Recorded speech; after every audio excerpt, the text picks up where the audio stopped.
All right, recap video. With the Pop-Tart. I hope that this holds my weight. I feel like it's definitely gonna have, no, we're gonna find out. It was right about that moment when my camera died. So, anyways, let's just cut straight to the chase. Hi, I'm Manny Marvelous.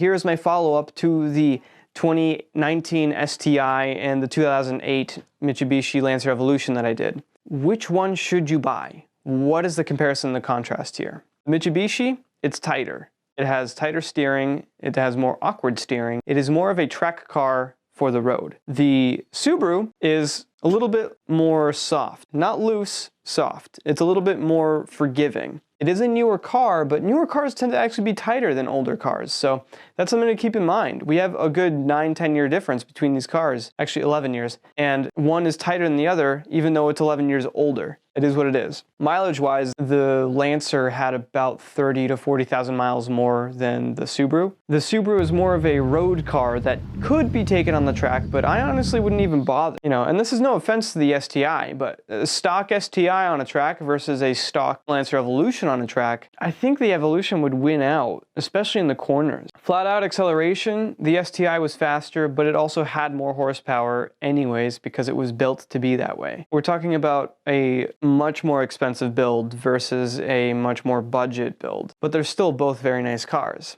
Now, which one should you buy? Well, it depends. Here's a little clip of the STI and what my thoughts were at that moment. So if you're gonna beat the crap out of a car, like on a dirt road, like Tyler just told me, EVO is the good way to go. It's a more mechanical feeling. If you want a car that you can drive on the highway to a destination, like a car show, yeah, the STI is for you. If you want a softer, like more up-to-date feeling. And because of that, you can tell that the EVO is, in a way, a 10-year older car than this car.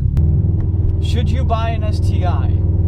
Well, do you have both parents and are in high school? If so, your parents should buy you an STI, because that seems to be what happens with everyone. If you don't have both parents, or you are not in high school, or you're a self-reliant person, you should still buy whatever you want because it's your money and you can do what you want with it. Don't let people tell you what you can do and you can't. You know, if you just want to have like some street cred or, you know, look cool and just find available parts and be easily serviceable and, you know, just be part of a Subi fam, buy the Subaru.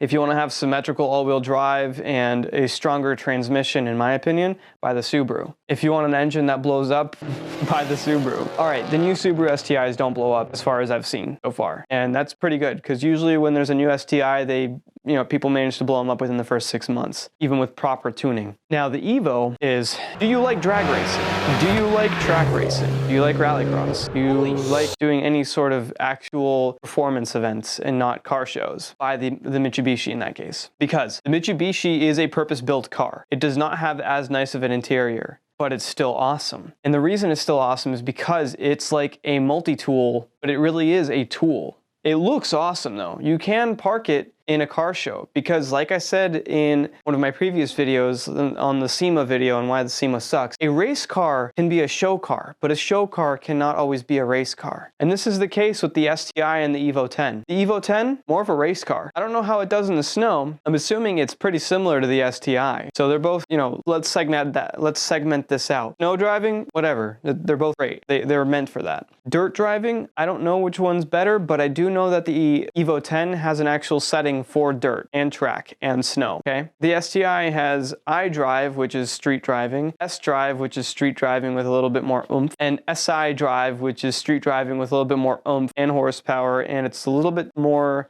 throttle response, tighter, and the exhaust snaps and crackles and pops. You know, it is what it is. But my takeaway is, if I lived in the South and I were to go, you know, roll racing and dig racing, I would probably buy the Mitsubishi. In my opinion, they're cheaper to build. I've done some research on that, and I see, you know, people put FP red and FP black turbos on them and making like 500 wheel horse, which in today's horsepower, it's not a lot of power, but it's still enough to have fun on the highway or on the drag strip or just anywhere. Maintenance-wise, I mean, they're both Japanese economy cars in their true form. One is just a Mitsubishi Lancer, and the other one is just a Subaru Impreza. If you take all of the other parts about them, it's just one is the shell of an economy car, and the other is the shell of an economy car. So it just depends on what do you like most.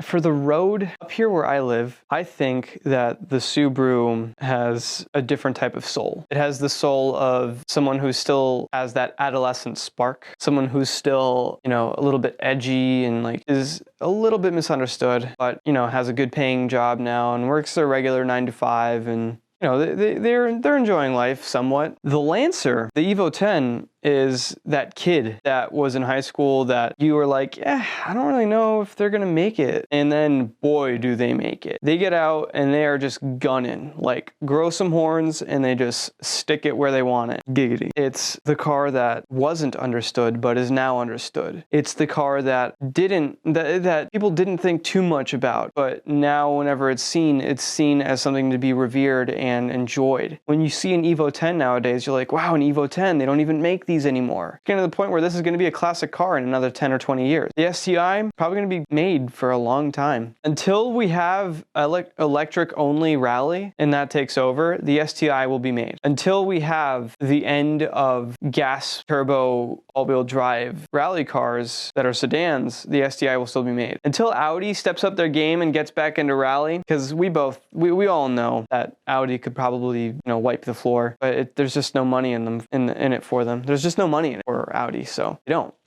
Yeah, I think that the Subaru is a great road car and that the EVO is a great fun car. They're both fun, but the EVO is more of a fun car. Like I wouldn't take it on a road trip. The STI is more of an all-around car and it's heavier and gets worse gas mileage and the engine's not as strong. But me being me, if I had to choose right now, right this second, I would probably choose the EVO simply because budget friendly to build, not to buy, and seemingly easy to repair, but parts are more sparse, which is something I'm used to because I don't know if you guys have noticed yet, but I drive a home-built, home-tuned, high horsepower-ish Saab, which is probably not the wisest decision I've made, either financially nor, well, that's a story for another day. Thank you for coming by, folks. Thank you for watching this video. If you enjoyed this video, like the video. If you feel like this video is worth showing to a friend, please share it with a friend, share it with a family member, anyone that likes EVOs or STIs. If someone's in the market for an EVO or an STI, share this video with them. Maybe it'll help them make a decision. If you have any other thoughts about this video, please comment down below and don't forget to subscribe. Thank you for coming by and stay marvelous. Peace out.